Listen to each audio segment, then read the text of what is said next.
में सुधार भी हुआ है, एक सामाजिक कार्य भी है, सामाजिक मैसेज भी है। लेकिन जब पुरानी परंपराओं में हम कहीं सुधार करते हैं तो सुधार के साथ साथ हमें ये भी देखना होता है कि उन घटनाक्रमों के माध्यम से हमने कुछ सीखा भी या केवल सुधार की प्रक्रिया में लगे रहे। और अगर केवल सुधार का भाव ही हमारे अंदर रहे तो उससे अहंकार पैदा होता है। लेकिन अगर सुधारने के साथ साथ अगर सीखने की प्रक्रिया में हमने अपने आप को शामिल कर लिया तो आप समझ लीजिए कि ये आपके शिखर तक जाने का एक रास्ता भी बनता है। ये आपके अहंकार का दमन करता है और आपको एक सार्वगर्भित व्यक्तित्व का मालिक बनाता है समाज में। हमें सीखना पड़ेगा कि माता पिता के गुजरने के बाद जब उनकी फोटो टांग करके घर में हम इबादत और पूजा करते हैं, श्रद्धांजलि मनाते हैं, उनको पूजते हैं, दीपक जलाते हैं, उनको भोजन भी देते हैं, माला फूल भी चढ़ाते हैं। लेकिन क्या ये काम जब दुनिया से जाने के बाद, मरने के बाद हम करते हैं तो आपको ये सोचना पड़ेगा कि उनके जिंदा रहते हुए, उनके जीवंत रहते हुए इससे ज्यादा हमने उनकी सेवा की कि नहीं की, ये भी एक विचार करने का प्रश्न बनता है। अगर ये भाव लेकर के हम नहीं जाते तो ये श्रद्धांजलि कार्यक्रम मनाने का कोई मतलब नहीं है। इसलिए मुझे लगता है कि दुनिया में कोई भी ऐसा इंसान नहीं है जो किसी का पिता न हो, कोई भी ऐसी स्त्री नहीं जो किसी की माँ न हो। इसलिए प्रकृति ने जो व्यवस्था दी है उस व्यवस्था के अंतर्गत हर किसी को कभी न कभी माँ या बाप बनना ही होता है। और जब तक हम पुत्र पुत्री की भूमिका में हैं, उस समय तक अगर आपने अपनी भूमिका का निर्वाह ईमानदारी से किया तो जब आपका नंबर आएगा इस फोटो में टंगने का तो आपकी औलादे और आपकी संतानें भी आपको उसी तरीके से पूजेंगे जिस तरीके से जिंदा रहते आपने अपने माँ बाप को पूजा है। ये सिद्धांत आपको अपने जीवन में उतारना पड़ेगा।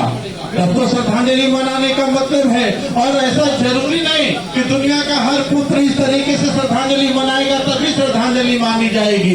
श्रद्धांजलि तो केवल एक भाव का रूप है और उस भाव के प्रवाह में आप किस भाव के साथ बह रहे हैं, आपकी लचीलता कितनी है, प्रवाह के साथ आपका तालमेल कैसा है।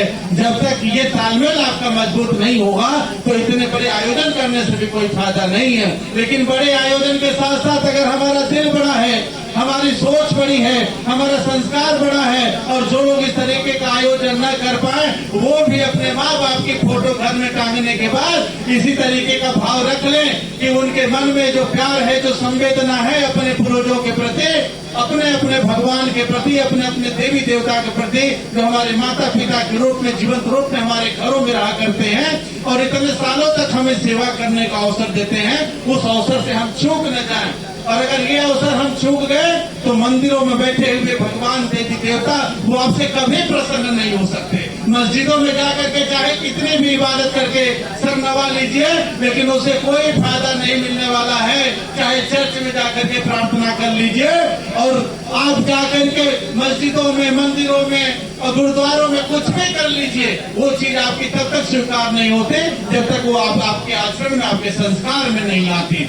इसलिए ये कार्यक्रम इस संस्कार का मैसेज भी है, संस्कार को पुख्ता करने का एक मैसेज है, संस्कार को मजबूत करने का एक मैसेज है। और आने वाली जो पीढ़ियां हैं, आने वाली जो हमारी संतानें हैं, उनके प्रति भी आपका लगाव और संस्कार देने का भाव ऐसा ही होना चाहिए कि ये उस संस्कार से पोषित होकर के तैयार हो पाए जैसा आप चाहते हैं, जैसी संतानें आप चाहते हैं वैसा संस्कार देना भी आपकी जिम्मेदारी है। अगर आपने इस संस्कार को निभाने में अगर आपने लापरवाही बरती तो आपको उनसे रिबेट प्राप्त करने का भी अधिकार नहीं है।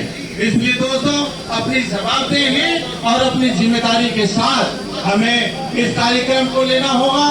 ये सैदपुर विधानसभा क्षेत्र का गांव रहा है, अबकरा विधानसभा यहाँ पर, और यहाँ से पूज्य बाबूजी राजेंद्र प्रसाद यादव जी को आपने अपना बेटा, अपना भाई माना और उन्हीं की बनाई गई संस्था माता पिता धर्मपीठ के बैनर पर आज ये श्रद्धांजलि का कार्यक्रम यहाँ पर आयोजित हुआ है। और ये आयोजन सामाजिक परिवर्तन के लिए याद रखा जाएगा, सांस्कारिक परिवर्तन के लिए याद रखा जाएगा, सांस्कृतिक परिवर्तन के लिए याद रखा जाएगा। और जिस प्रकार से हमारे कवियों ने इतने दूर से आकर के अपनी श्रद्धांजलि और अपनी भावांजलि अर्पित की है, नई नई रचनाएं भी लेकर के आए हैं और अपनी रचनाओं के माध्यम से जिन कवियों ने यहाँ पर आपको संस्कार का रसा स्वाद अभिवादन कराया, उन कवियों का एक जोरदार तालियों से आप अभिनंदन करेंगे। मैं एक बार पुनः नाम ले लेता हूं, क्योंकि बहुत सारे नए साथी हमारे बीच में आए हुए हैं। तो हमारे बीच में हमारे वरिष्ठ रचनाकार आदरणीय कमल नयन मधुकर जी हैं। मैं चाहता हूं कि जोरदार तालियां इनके लिए आप बजाइए। बहुत ही सुंदर रचना आपने पढ़ी और सबसे अंत में बड़े धैर्य के साथ आप सुनते रहे और धैर्य से सुनने के साथ साथ उन्होंने बड़े धैर्यता के साथ अपनी रचना भी सुनाई। मैं उनका तहे दिल से हार्दिक अभिनंदन करता हूं, स्वागत करता हूं। बहुत पुराने रिश्ते रहे, बहुत पुराना लगाव रहा है और ये एक सामाजिक क्रांति के प्रतीक रहे। मैं आपका हृदय से और पूज्य बाबूजी के साथ भी इनका रिश्ता रहा, मेरे साथ भी इनका रिश्ता बना है पुराने समय से। तो ये 2 पीढ़ियों का रिश्ता है, अब तीसरी पीढ़ी में प्रवेश करने वाला है। बहुत बहुत धन्यवाद। हमारे बीच में भाई रोशन मुगल सरायवी जी हैं। रोशन जी का नाम ही ऐसा है कि रोशन तो चाहता है कि आदमी, हर इंसान, हर नागरिक चाहता है कि हमारा जहां रोशन रहे, हमारी जिंदगी रोशन रहे, हमारा घर रोशन रहे, हमारा समाज रोशन रहे, हमारा परिवार रोशन रहे और हमारा राष्ट्र रोशन रहे। तो भाई रोशन मुगल सरायवी भाई का भी बहुत बहुत हार्दिक अभिनंदन है। और आप जब तक रोशन रहेंगे, भारत रोशन रहेगा, इस देश की संस्कृति रोशन रहेगी। हम लोगों के बीच में भाई नागेश सांडिल्य जी, इन्होंने बताया कि मैं बिहार की धरती में मैंने जन्म लिया और उत्तर प्रदेश की धरती को हमने अपना कर्म क्षेत्र बनाया। तो जन्म हुआ बिहार में, कर्म कर रहे हैं उत्तर प्रदेश में और ये साहित्य की सेवा कर रहे हैं। अध्यापक भी हैं और प्राइमरी स्कूल के आप प्रोफेसर भी हैं और